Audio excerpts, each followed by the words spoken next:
കർത്താവായ യേശുക്രിസ്തുവിൻ്റെ പരിശുദ്ധമായ നാമത്തിൽ എല്ലാ പ്രിയപ്പെട്ടവർക്കും മോർണിംഗ് ട്യൂബിലേക്ക് സ്വാഗതം. എല്ലാവർക്കും എൻ്റെ പ്രഭാത വന്ദനത്തെ ഞാൻ ഈ പ്രഭാതത്തിൽ അറിയിക്കുന്നു. കഴിഞ്ഞ ദിവസങ്ങളിൽ നമുക്ക് എബ്രായ ലേഖനം 4-ാം അധ്യായത്തിൽ നിന്ന് ചിന്തിപ്പാൻ കർത്താവ് നമ്മെ സഹായിച്ചു. ഇന്ന് നമ്മൾ അതിൻ്റെ അവസാന ഭാഗത്തിലേക്ക് കടന്നു വരികയാണ്. എബ്രായ ലേഖനം 4-ാം അധ്യായം 16-ാമത്തെ വാക്യം നമുക്ക് വായിക്കാം. അതുകൊണ്ട് കരുണ ലഭിപ്പാനും തൽസമയത്ത് സഹായത്തിനുള്ള കൃപ പ്രാപിപ്പാനുമായി നാം ധൈര്യത്തോടെ കൃപാസനത്തിന് അടുത്ത് ചെല്ലുക. ഈ വേദഭാഗം നമുക്കെല്ലാവർക്കും തന്നെ കാണാതെ അറിയാവുന്ന വേദഭാഗമാണ്.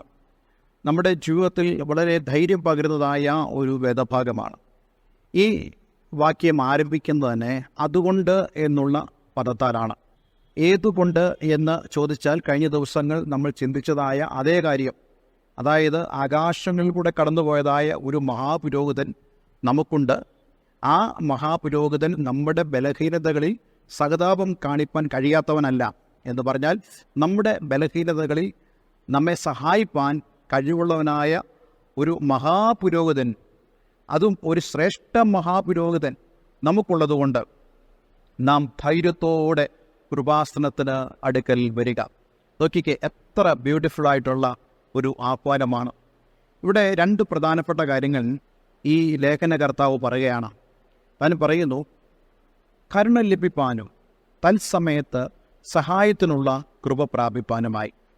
ഈ കരുണ ലഭിക്കുക എന്ന് പറഞ്ഞാൽ നമുക്കെല്ലാവർക്കും അറിയാവുന്നതുപോലെ നമ്മൾ ആരും തന്നെ അർഹിക്കുന്ന ഒരു കാര്യമല്ല ദൈവത്തിൻ്റെ കരുണ എന്ന് പറയുന്നത്.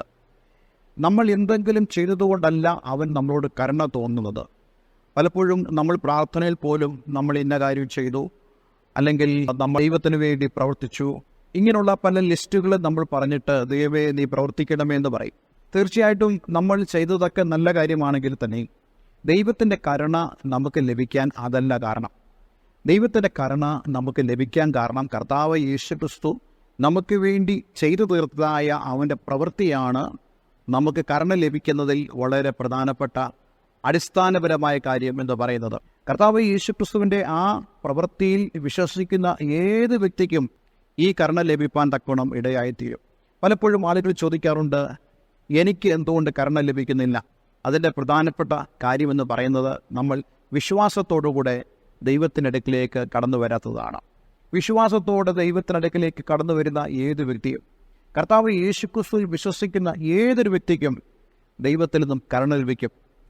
ഇവിടെ രണ്ട് കാര്യങ്ങൾ പറഞ്ഞല്ലോ. ഒന്ന്, കരുണ ലഭിപ്പാന്; രണ്ട്, തക്ക സമയത്ത് സഹായത്തിനുള്ള കൃപ പ്രാപിപ്പാനുമായി. നമുക്ക് സഹായം തക്ക സമയത്ത് ദൈവം നൽകുവാൻ ആഗ്രഹിക്കുന്നു.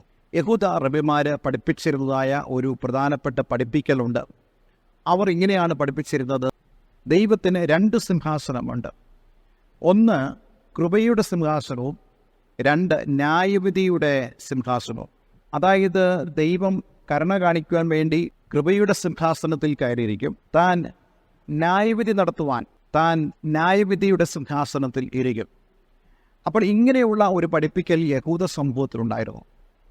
എന്നാൽ ഇവിടെ നമുക്ക് കാണാൻ സാധിക്കുന്നത് രണ്ട് സിംഹാസനങ്ങളെക്കുറിച്ചല്ല, ഒരു സിംഹാസനത്തെക്കുറിച്ചാണ് എബ്രായ ലേഖനത്തിൽ നമുക്ക് വായിക്കാൻ കഴിയുന്നത്. അതിൻ്റെ അർത്ഥം, ഇന്ന് ദൈവം ഒരു സിംഹാസനത്തിലാണ് ഇരിക്കുന്നത്. അത് കൃപയുടെയും ന്യായത്തിൻ്റെയും സിംഹാസനമാണ്.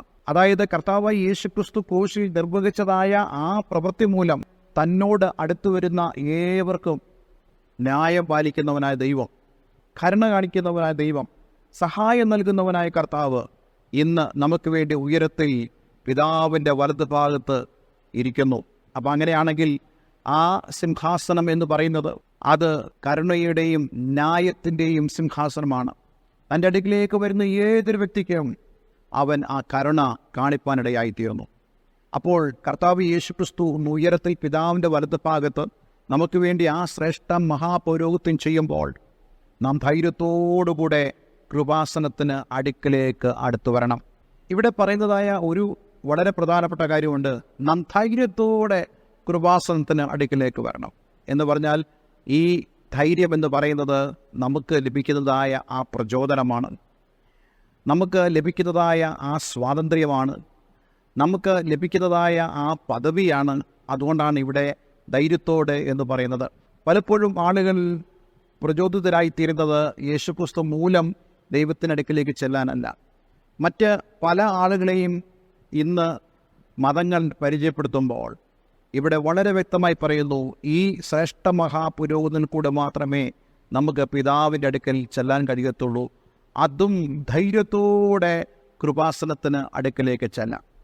ഇന്ന് ഞാൻ നിങ്ങളോട് പറയാൻ ആഗ്രഹിക്കുന്നത്, നിങ്ങളുടെ വീട്ടിലിരുന്നു കൊണ്ട്, നിങ്ങൾ യാത്ര ചെയ്യുമ്പോഴോ, നിങ്ങൾ ജോലിയിലായിരിക്കുമ്പോഴോ നിങ്ങൾക്ക് ഈ കൃപാസനത്തിൻ്റെ അടുക്കിലേക്ക് അടുത്തു വരാൻ സാധിക്കും. എങ്ങനെ? കർത്താവ് യേശുക്രിസ്തുവിൻ്റെ ആ പ്രവൃത്തിയിൽ വിശ്വസിക്കുക വഴി. അതെ, നമുക്കോരോരുത്തർക്കും ആ ധൈര്യം ദൈവം നമുക്ക് നൽകിക്കഴിഞ്ഞു. അതുകൊണ്ട് ആ ദൈവപ്രവൃത്തിയിൽ വിശ്വസിക്കുക. തീർച്ചയായിട്ടും നമുക്ക് ഈ കൃപാസനത്തിൻ്റെ അടുക്കിലേക്ക്, നമുക്ക് കരുണ നൽകുന്ന, നമുക്ക് സഹായത്തിനുള്ള ആ കൃപ നൽകുന്നതായ സിംഹാസനത്തിലേക്ക് നമുക്ക് അടുത്തു വരാം. ദൈവം നമ്മെ ഏവരെയും അനുഗ്രഹിക്കട്ടെ. ഒരു വാക്ക് നമുക്ക് ഒന്നിച്ച് പ്രാർത്ഥിക്കാം. സ്വർഗീയ പിതാവേ, ഇന്ന് ഞങ്ങളെ കേൾപ്പിച്ച ഈ വചനത്തിനായി സ്തോത്രം. ജീവിതത്തിൽ പലപ്പോഴും ഞങ്ങൾക്ക് ആവശ്യമുള്ള കാര്യമാണ് കരുണയും അതുപോലെ കൃപയും. ഈ രണ്ട് കാര്യങ്ങളും അങ്ങയിലൂടെ ഞങ്ങൾക്ക് ലഭിക്കുന്നതിനാൽ നന്ദി പറയുന്നു.